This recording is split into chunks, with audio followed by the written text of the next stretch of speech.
Hello बच्चों, कैसे हैं आप सब। आई होप कि आप सब बहुत बढ़िया हैं। आज हम करने वाले हैं लर्निंग आउटकम पर आधारित गैप सामग्री जो आपको प्रोवाइड कराई गई है कक्षा 4 की हिंदी की। ठीक है, कक्षा 4 और विषय है आपका हिंदी। ठीक है, और बच्चों ये पेज नंबर जो है वो है आपका 16। इससे पहले पेज नंबर 1 से 15 तक का आपको डिस्क्रिप्शन में लिंक मिल जाएगी, वहाँ से जाकर आप चेक करेंगे तो आपको मिल जाएगा। ठीक है, तो पेज नंबर 16 आप निकाल लीजिए। पेज नंबर 16 से हम इसको सॉल्व करते हैं। ठीक है, तो पेज नंबर 16, पेज नंबर 16 अभ्यास क्रमांक 3 आपसे कहा गया है कि ये वर्ग पहेली दी है। इस वर्ग पहेली को आपको क्या करना है कि इस वर्ग पहेली में से आपको संज्ञा शब्द, सर्वनाम शब्द और विशेषण शब्द छांटने हैं। संज्ञा शब्द वे होते हैं जो भी किसी वस्तु, व्यक्ति और स्थान या भाव के नाम को संज्ञा कहते हैं। और सर्वनाम होते हैं जो संज्ञा के बदले पे बोले जाते हैं, जैसे कि मैं, तुम, वह, इसका, उसका, मुझे, है ना, तुम्हारा। और तीसरा आपको विराम चिन्ह छांटना है। विराम चिन्ह जो हम लिखते हैं ना, हिंदी व्याकरण कुछ भी लेख लिखते हैं, कविताएं या कहानी, तो उनमें जो विराम चिन्हों का उपयोग होता है, जो हमें सेंटेंस यानी वाक्य का प्रकार बताता है कि वो वाक्य एक्चुअली में किस भाव से बोला गया है, तो इनको हमें छांटना है इस वर्ग पहेली में से। तो मैंने इधर छांटा है। संज्ञा शब्द मुझे मिले हैं राम, गाय, शेर और मधु। सर्वनाम मिले हैं मुझे मैं, मुझे, उसने, हम और उनकी। और इधर मुझे विराम चिन्ह मिले हैं कौन कौन से, एक तो अल्पविराम, प्रश्नवाचक और पूर्ण विराम। ठीक है, अब चलते हैं हम नेक्स्ट पेज पर। नेक्स्ट पेज पर है अभ्यास क्रमांक 4। अभ्यास क्रमांक 4 में आपको ऊपर दिया गया है क्या, एक पैराग्राफ। इस पैराग्राफ में आए संज्ञा और सर्वनाम शब्दों को आपको छांटना है। तो संज्ञा सर्व है श्रवण कुमार और अयोध्या और शांतनु। क्यों? क्योंकि ये किसी व्यक्ति के नाम है और व्यक्ति के नाम को हमेशा संज्ञा बोला जाता है। दूसरा है सर्वनाम उसके, वह और उनका। ये जो है संज्ञा के बदले पर बोले गए हैं। नेक्स्ट है आपको क्या करना है, उचित विराम चिन्ह का उपयोग करके इसको फिर से लिखना है। तो मैंने इधर फिर से लिखा है स्वामी जी। प्यारे बच्चों बताओ श्री राम कौन थे, और बच्चे श्री राम अयोध्या के राजा थे। ठीक है, चलते हैं नेक्स्ट। अगला क्या है, तो विराम चिन्ह को आप आसानी से देख सकते हैं, इधर आपको दिख रहा होगा। ठीक है, इधर देखो पूर्ण विराम का इधर प्रश्नवाचक दिख रहा है, इधर पूर्ण विराम, इधर अल्प विराम, विस्मय आदि बोधक योजक चिन्ह। ठीक है, तो इन्हीं को देखना। मूल्यांकन नंबर 3 में सच्चा बालक, आपको एक कहानी दी गई है, इस कहानी को आप जरूर पढ़ें और इस कहानी पर आधारित जो भी आपके डाउट है यानी सवाल है वो आपको नेक्स्ट पेज पर, पेज नंबर 18 पे चलते हैं, तो आपको वो उधर दिए गए हैं। ठीक है, पेज नंबर 18 में आपसे पूछा गया है पहले कि सच्चा बालक कहानी में आए पुनरावृत्ति वाले शब्द। तो पुनरावृत्ति मतलब जो दो शब्द बार बार, मतलब एक ही शब्द दोबारा रिपीट होता है और बीच में योजक चिन्ह का उपयोग होता है। तो जैसे अपना, अपना, अपनी, अपनी, फूट, फूट, ये तीन जो है इसी गद्यांश में आए हुए हैं। क्वेश्चन नंबर 2, सच्चा बालक कहानी में आए संज्ञा शब्दों को छांट कर लिखना है। कोई 6। संज्ञा किसी वस्तु, व्यक्ति, स्थान के नाम को संज्ञा कहते हैं, इसलिए गोपाल कृष्ण। कक्षा कोई स्थान है। गुरुजी जातिवाचक संज्ञा है। प्रशंसा एक भाववाचक संज्ञा है। बच्चों जातिवाचक। दुख भाववाचक। कॉपी शाला और सच्चाई ये सब संज्ञाएं हैं। सर्वनाम है अपना, वह, तुम, आप और मुझे। और आपको जो चिन्ह मिलेंगे इसमें वो कौन कौन से हैं, योजक चिन्ह, विस्मयादि बोधक, पूर्ण विराम और अल्पविराम। और बाद में जो है आपको कोई विशेषण छांटना है, तो जो संज्ञा सर्वनाम की विशेषता बताते हैं, जैसे प्रसिद्ध एक विशेषण है क्योंकि वो विशेषता बता रहा है कोई प्रसिद्ध है ना। स्वतंत्र है ना, विशेषता है। योगदान, झूठा और उज्ज्वल एक विशेषण है। चलते हैं नेक्स्ट पेज पर, page number 19। Page number 19 learning outcome H306। ठीक है, और H306 में आपको एक क्या पोस्टर दिया गया है, और इस पोस्टर यानी विज्ञापन दिया गया है, और इसी विज्ञापन के आधार पर आपको एक बताया गया है सीमेंट के बाद सीमेंट का विज्ञापन दिया गया है। सीमेंट के विज्ञापन के आधार पर आपको पेज नंबर 20 पर जो है कुछ सवाल पूछे गए हैं, उन सवाल की जानकारी देना है कि अखबार के इस विज्ञापन से संबंधित निम्न बिंदुओं पर प्रश्न निर्माण कीजिए।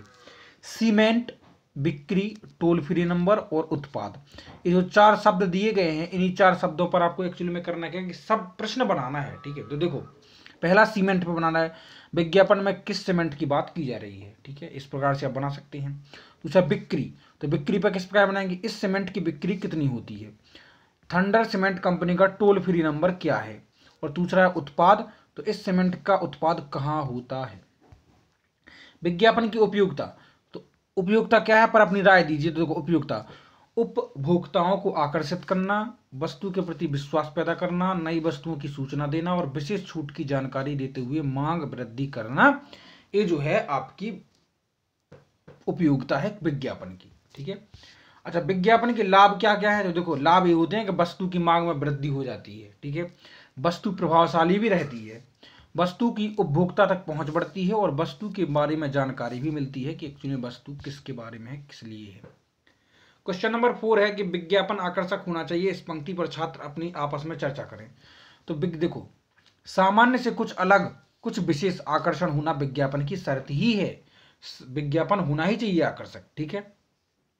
जिस उत्पाद या वस्तु को विज्ञापित किया जा रहा हो उसके प्रति लोग आकर्षित हों, उस पर ध्यान दें एवं उससे बंध जाएं, ठीक है। मतलब उसकी तरफ खिंच जाएं, बंध जाएं, ठीक है, उसको लेने के लिए मजबूर हो जाएं, वही विज्ञापन का उद्देश्य होता है। तो चलते हैं पेज नंबर 21। पेज नंबर 21 पर आपको एक कविता दी गई है। क्या वो कविता आपको साला के बारे में, और इसी कविता के आधार पर आपसे कुछ सवाल पूछे गए हैं कि उक्त कविता संबंधित निम्न बिंदुओं पर 5 प्रश्न निर्माण करना है। मतलब प्रश्न बनाना है, आंसर नहीं देना।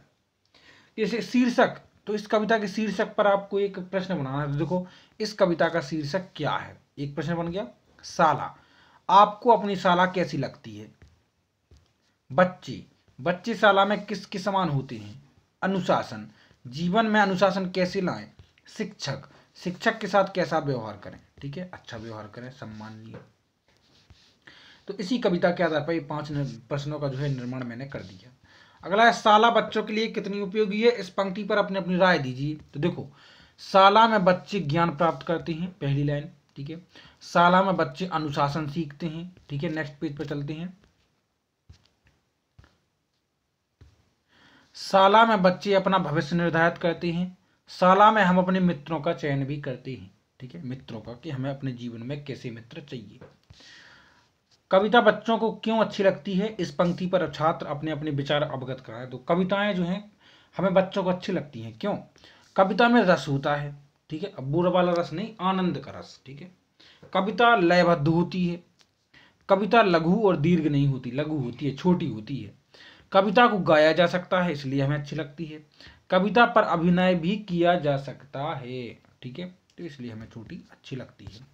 मूल्यांकन नंबर 4 में आपको एक होर्डिंग्स दिया गया है। होर्डिंग्स मतलब पोस्टर, और इस पोस्टर के आधार पर आपको नेक्स्ट पेज पर कुछ क्वेश्चन पूछे गए हैं। इस पोस्टर में आप देख सकते हैं, स्कूल चले हम अभियान के तहत जो है आपको शिक्षा विभाग की ओर से एक पोस्टर जारी किया गया कि जिस स्कूल में ने हमें संवारा हम उसे संवारें। मतलब हम कुछ ना कुछ सहयोग दें कि वो स्कूल का विकास हो, ठीक है। अगर हम आज कुछ बन गए हैं और जिस स्कूल से हमने पढ़ा है, जिस स्कूल में हमने कुछ पढ़ा है, तो हम उसको योगदान दें, ठीक है। तो देखो, इस होर्डिंग से संबंधित निम्न बिंदुओं पर 5 प्रश्न बनाइए। तो 5 प्रश्न इस प्रकार से बन सकते हैं। योजना, यह होर्डिंग्स किस योजना का प्रचार कर रहा है? संस्था, यह होर्डिंग्स किस संस्था द्वारा जारी किया गया? अभियान, यह होर्डिंग्स किस अभियान के तहत बनाया गया? नारा, इस होर्डिंग्स में कौन सा नारा दिया गया? और उद्देश्य, इस होर्डिंग को लगाने का क्या उद्देश्य है, ठीक है।